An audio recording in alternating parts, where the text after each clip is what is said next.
นี่คือวัดป่าบ้านอ่างตำบลนาตาลเลย ตอนแรกวันนี้ผู้ข้าปานคำพาสมพามาเบิ่งพามาชมวัดป่าบ้านอ่างโบสถ์งามเต้นนี่ข้าเจ้ากลางเตรียมการเตรียมงานไว้ได้นี่วันที่7ข้าเจ้ากลางเต้นไว้ได้เตรียมพร้อมงานบุญบังไฟประจำปีนี้ได้วันที่9มื้อนี้คือวันที่7ที่มีงานบุญบังไฟประจำปีมีหมอลำซิ่งกลางเว้นภายในงานกับข้าเจ้าประกาศจะได้ข้าเจ้าเว้าพยาบาลประกาศไว้อยู่นี่ห้ามมาขายเหล้าในงานเด็ดขาดไว้ง่ายเหล้าสุรานี่ห้ามขายได้ในบุญในงานมื้อวันที่9บุญวัดป่าบุญบังไฟบ้านอ่างตะวันตาลนี่ห้ามขายเหล้าได้บอกไว้เป็นผู้ใดเห็นคลิปผู้ข่ากะอยากขายเหล้าได้มีความผิดได้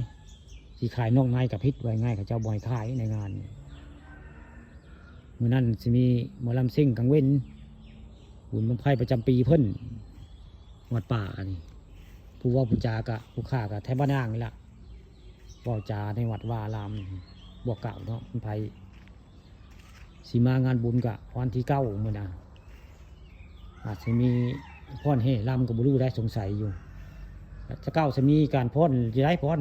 ศิลปะจะได้ปีกามีการพ่นอยู่ได้พ่นสะก่อนได้จังก่อนใช้ลำห้ามมาลำซิ่งเพออยู่หน้าโบสถ์ได้ตะเก่าในหน้าโบสถ์นี่แล้วนี่หน้าโบสถ์นี่ละตะเก่าปีกากันนี่ละมาลำซิ่งปีกาปีนี้กับซิมีคือเก่ามีมาลำซิ่งวัดป่าบ้านอ่างตำบลนาตาลประวัตินายปรารถนาหายเข้ามาในนี่7 วัน7 คืนตำนานเมืองลับเลล่ะเมืองกบฏล่ะนายปรารถนาหาย7 วัน7 คืนกันในนี่หลักผู้ว่าผู้จาผู้ข่าปันคำผสมเอามาจาเรื่องประวัติวัดป่านี่มีใบเซมาได้นี่หลายใบแล้วก็นายปรารถนากะมาหายในวัดนี่แหละมีคนชวนเข้ามาบ้านเมืองนึงได้เนี่ยวัดป่านี่นายปรารถนายังไม่ตายได้ผู้ที่เล่าเรื่องราวที่เพิ่นหายเข้ามานี่7 มื้อ 7 คืนกินข้าวกินทิพย์อิ่มทิพย์ได้ประตูเมืองอยู่พุ่นอยู่ทางใกล้ๆกับเฮือนนายเนยผู้ใดต้นไฮเฮือนนายเนยทั้งผู้ด้านหลังพุ่นเฮือนนายเนยบ้านอ่างคำนั่นแหละเฮือนเท่านั้นแหละประตูเมืองอยู่ท่านได้เพิ่นบอกให้ฟังนายปรารถนานะเขามาส่งแล้วก็หันหลังหาก็บ่เห็นบ้านเมืองเขาก็หายไปเลยว่ามากกับนายปรารถนานี่ยังอยู่ได้เพิ่นอยู่บ้านอ่างเนี่ยสอบถามได้นายปรารถนาลูกยังพอเรียบหายมาในวัดป่านี่7 วัน7 คืนได้นี่ประวัตินี่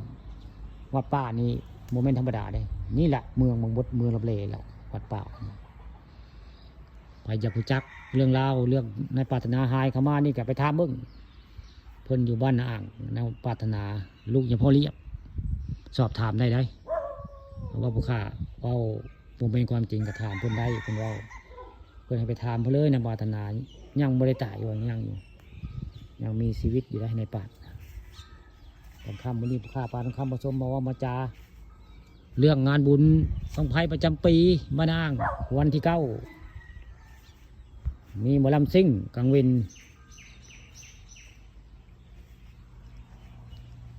ของชายสิมีการพ่นลำมีดอกคือว่าได้มานี่ก็เฮาได้มาในวัดว่าอะไรเจ้าประดับประดาไว้ได้ผู้ทางเข้าทางออกประดับประดาได้ใครมาขายของก็ขายทางนอกได้ข้างในนี่พระเจ้าว่าบ่ให้ขายได้ให้ขายแต่ทางนอกมือวันที่9เนาะนี่แหละวัดป่าบ้านอ่างตำบลนาตาลอำเภอตะโงยล่ะนี่วันที่9จะมีหมอลำซิ่งกลางเวนบุญบังไฟประจำปีแล้วก็บุคคากับพามาเบิ่งใบเซมาในวัดว่าเพิ่นไม่ได้เบิ่งขวานได้เพียงแต่ยิงไปใกล้ๆเดี๋ยวว่าวัดอ้อมโบสถ์ว่าไงใบเซมานี่ใบเซมาแล้วนี่อ้อมโบสถ์เลยนะอ้อมกระตุ้โบสถ์เลยนะใบเซมาหลายว่าไงนี่ละโบสถ์สวยโบสถ์งามสร้างสมัยจานเบิ้มเรียกว่าจังคูเบิ้มเวลาในโบสถ์อันนี้โบสถ์วัดป่าบ้านอ่างตำบลหน้าต่าง